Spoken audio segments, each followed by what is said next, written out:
पाठ एक, भाषा तथा भाषा के रूप, लैंग्वेज एंड इट्स फॉर्म्स। पढ़िए और समझिए। भाषा बातचीत का एक साधन, language a means of communication. भाषा वह साधन है जिसके माध्यम से समाज के लोग एक दूसरे के साथ अपने विचारों का आदान प्रदान करते हैं या एक दूसरे से बातचीत करते हैं। घर परिवार में अपने सगे संबंधियों के साथ, घर से बाहर दोस्तों के साथ, कक्षा में अध्यापकों के साथ, खेल के मैदान में अन्य साथियों के साथ बातचीत करने के लिए किसी न किसी भाषा को अपनाया जाता है। लोगों के विचारों को एक दूसरे तक पहुंचाने में भाषा की अहम भूमिका होती है। वस्तुतः भाषा का उद्देश्य ही है विचारों का आदान प्रदान या परस्पर संप्रेषण, कम्युनिकेशन। जिस माध्यम के द्वारा मनुष्य अपने भावों अथवा विचारों का आदान प्रदान करता है उसे भाषा कहते हैं। हम भाषा का प्रयोग कब करते हैं? बच्चों, क्या आपने कभी सोचा है कि हम भाषा का प्रयोग कब करते हैं? आपने देखा होगा कि जब भी आपके मन में कोई विचार आता है या आप कोई बात किसी से कहना चाहते हैं, तब भाषा का इस्तेमाल करते हैं। उदाहरण के लिए, जब आपको भूख लगती है तब आप माँ से खाना मांगते हैं।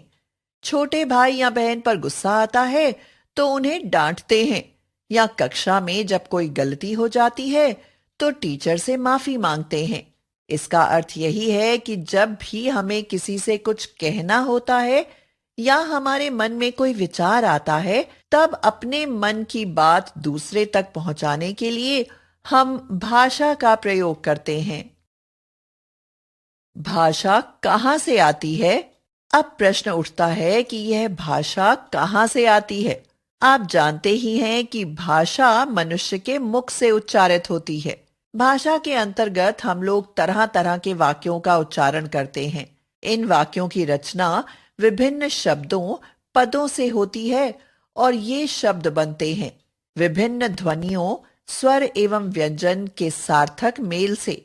उदाहरण के लिए, हिंदी का भालू भ जमा आ जमा ल जमा उ शब्द भ एवं ल व्यंजनों और आ एवं उ स्वरों के ऐसे मेल से बना है जिसका एक निश्चित अर्थ है।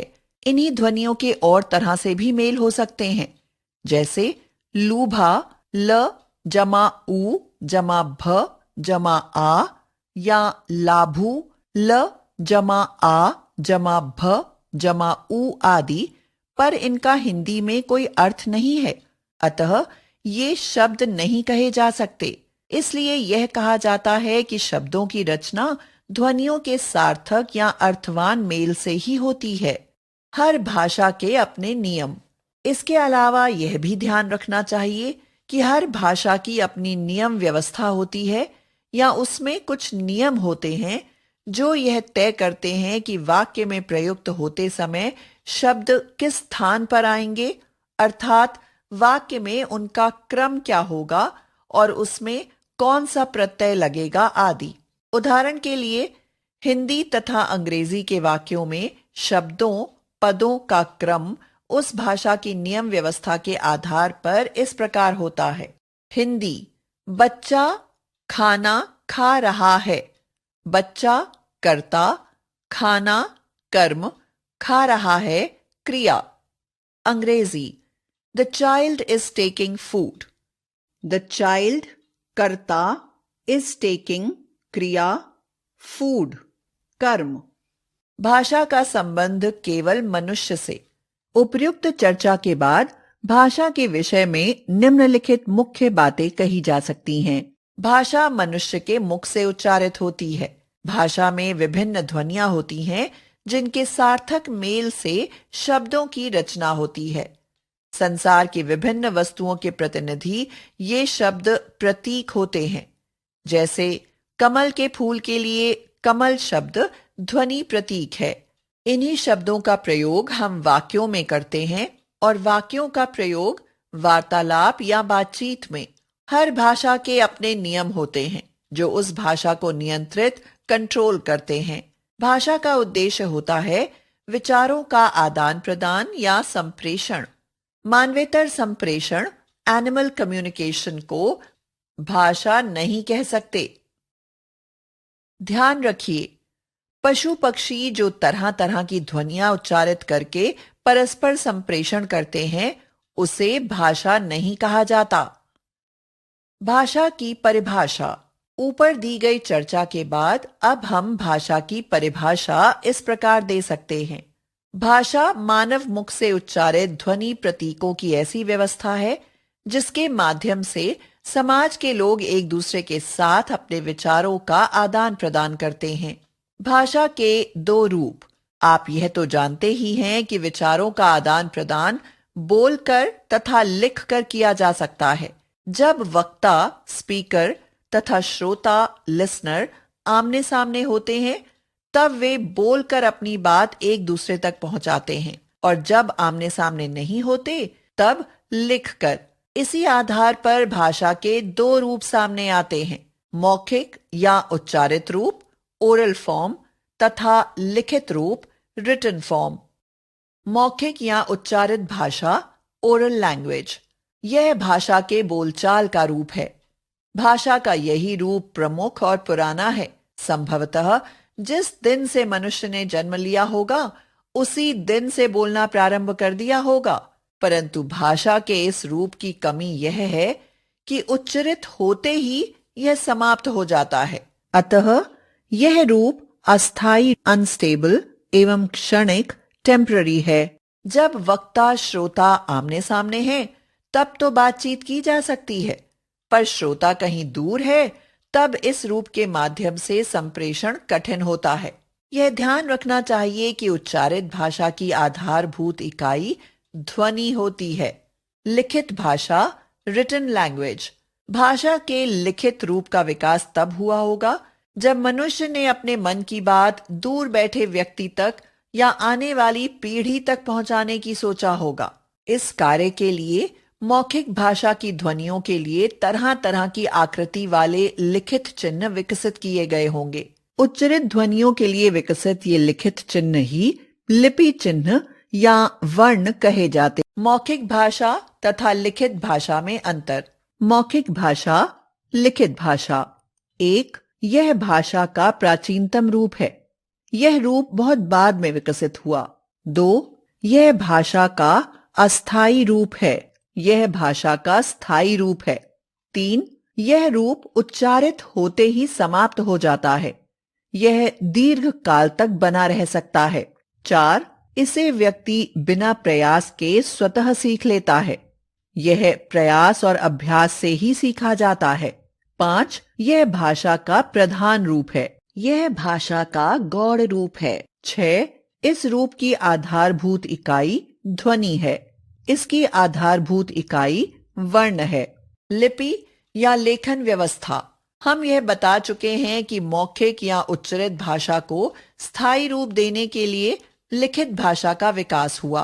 प्रत्येक ध्वनि के लिए लिखित चिन्ह या वर्ण बनाए गए। वर्णों की पूरी व्यवस्था को लिपि कहा गया। वास्तव में लिपि ध्वनियों को लिखकर प्रस्तुत करने का एक ढंग है। संसार में अनेक भाषाएं हैं और उनको लिखने के लिए अनेक लिपियां।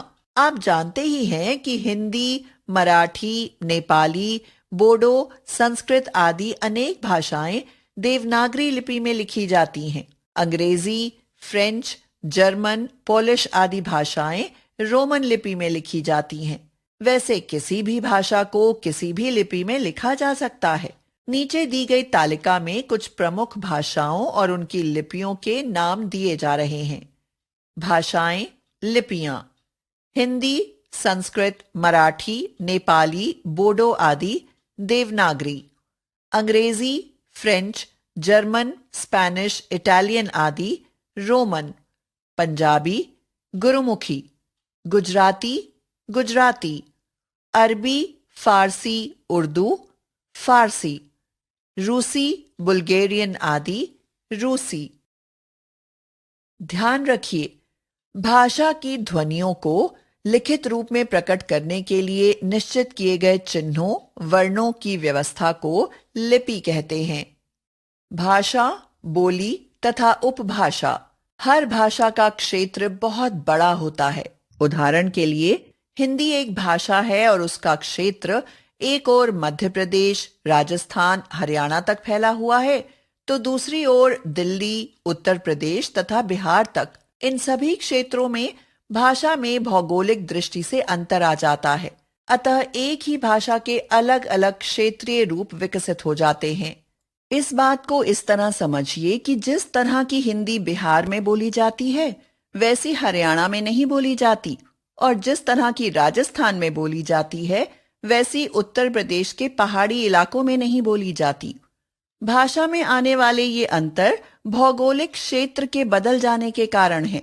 इस तरह से किसी क्षेत्र विशेष में वहां की भौगोलिक विशेषताओं के प्रभाव के कारण किसी भाषा के बोलचाल के जो रूप विकसित हो जाते हैं, वे बोली कहलाते हैं। इस तरह बोली भाषा का एक अल्प विकसित रूप है। वस्तुतः यह भाषा का वह रूप है जो किसी छोटे क्षेत्र में स्थानीय लोगों द्वारा व्यवहार में लाया जाता है। भाषा और बोली में अंतर इस बात को लेकर होता है कि भाषा का क्षेत्र व्यापक होता है और बोली का सीमित। किसी एक भाषा की अनेक बोलियां हो सकती हैं। कुछ बोलियों में अन्य बोलियों की तुलना में परस्पर अधिक समानता हो सकती है। ऐसी बोलियों को एक उपभाषा क्षेत्र में स्थान दिया जाता है।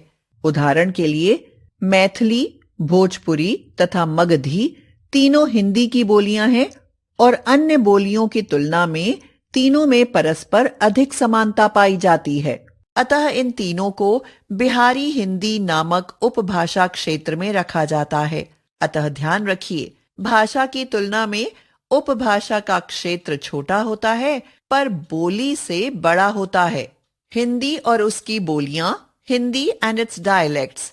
हिंदी एक भाषा है, उसके 5 उपभाषा क्षेत्र हैं तथा अनेक बोलियां हैं। अलग अलग क्षेत्रों में प्रयुक्त होने के कारण इनके नाम भी अलग अलग हैं। नीचे दी गई तालिका में हिंदी की उपभाषाओं एवं बोलियों के वर्गीकरण को देखिए। उपभाषाएं, बोलियां। 1.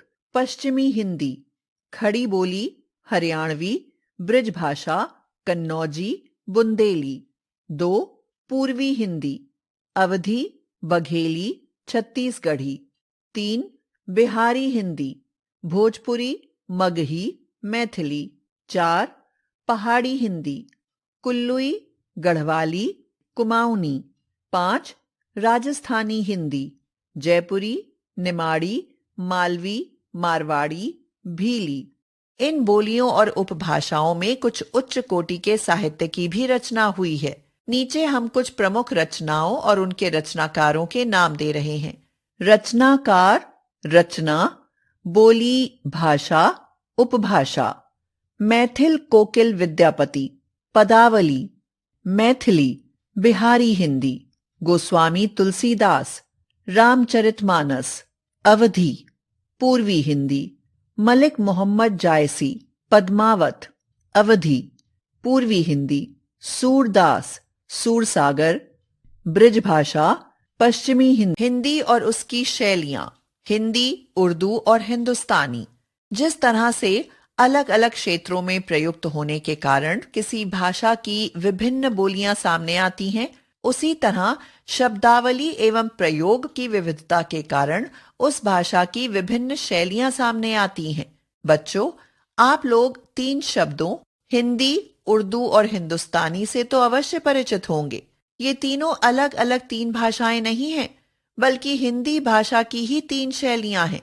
खासकर हिंदी, उर्दू को तो अधिकतर लोग 2 अलग अलग भाषाएं मानते हैं। आप यह तो जानते ही हैं कि यदि 2 अलग अलग भाषाएं हैं तो हम एक भाषा से दूसरी में अनुवाद कर सकते हैं। उदाहरण के लिए हिंदी, अंग्रेजी, मराठी, गुजराती आदि सभी अलग अलग भाषाएं हैं और हम किसी भी वाक्य का एक दूसरे में अनुवाद भी कर सकते हैं। जैसे हिंदी, मैं आम खाता हूं। अंग्रेजी, आई ईट मैंगो। मराठी, मी आंबा खातो। गुजराती, हूं आम खाऊं छू। लेकिन इसी वाक्य का उर्दू में अनुवाद क्या होगा? उर्दू में भी हम मैं आम खाता हूं ही कहेंगे, क्योंकि ये दोनों अलग-अलग भाषाएं नहीं हैं। वस्तुतः ये दोनों एक ही भाषा की दो शैलियां हैं। हाँ, इनमें दो स्तरों पर अंतर है। एक तो लेखन के स्तर पर और दूसरा शब्दावली के स्तर पर। जिसे हम उर्दू कहते हैं वह फारसी लिपि में लिखी जाती है और जिसे हिंदी कहते हैं वह देवनागरी लिपि में। पर ध्यान रखिए, किसी भी भाषा को अलग अलग लिपियों में लिखा जा सकता है। इससे वे अलग अलग भाषाएं नहीं हो जाती। इसके विपरीत अनेक भाषाओं की कोई एक लिपि भी हो सकती है। जहां तक शब्दावली की बात है, जिस शैली को हम हिंदी कहते हैं उसमें संस्कृत के शब्द या तत्सम शब्द अधिक मिलते हैं और जिसे उर्दू कहते हैं उसमें अरबी फारसी के अधिक। इन दोनों शैलियों के अलावा हिंदी की एक और शैली हमें मिलती है जिसे हिंदुस्तानी कहा जाता है। वास्तव में हिंदुस्तानी शैली आम बोलचाल का रूप है। आइए अब हम तीनों की शैलियों के उदाहरण देखते हैं। एक, तत्सम शब्दावली युक्त शैली या हिंदी, आप मेरे घर पधारिए। दो, अरबी फारसी शब्दावली युक्त शैली या उर्दू, आप मेरे घर तशरीफ लाइए। तीन, आम बोलचाल की शैली या हिंदुस्तानी, आप मेरे घर आइए। भाषा के विविध रूप। एक, राष्ट्रभाषा नेशनल लैंग्वेज। किसी भी राष्ट्र की राष्ट्रभाषा वह भाषा होती है जिसके माध्यम से पूरे देश के लोगों की राष्ट्रीय अस्मिता की पहचान होती है। राष्ट्रभाषा देश के गौरव और सम्मान का प्रतीक होती है तथा अधिक से अधिक लोग इसका प्रयोग करते हैं। हिंदी को भारत की राष्ट्रभाषा बनने का गौरव प्राप्त हो सकता है क्योंकि यह प्रत्येक भारतवासी की अस्मिता की पहचान कराती है तथा राष्ट्र के गौरव और सम्मान का प्रतीक है। दो, मातृभाषा मदर टंग। बच्चे की मातृभाषा वह भाषा होती है जो उसकी अस्मिता की पहचान कराती है। यह आवश्यक नहीं है कि बच्चा अपनी माता से जिस भाषा को सीखता है वह उसकी मातृभाषा हो। उदाहरण के लिए, भोजपुरी या गढ़वाली प्रदेश में रहने वाले बच्चे अपनी माता से भोजपुरी या गढ़वाली सीखते हैं। भोजपुरी या गढ़वाली उनकी प्रथम भाषा तो हो सकती है पर मातृभाषा नहीं।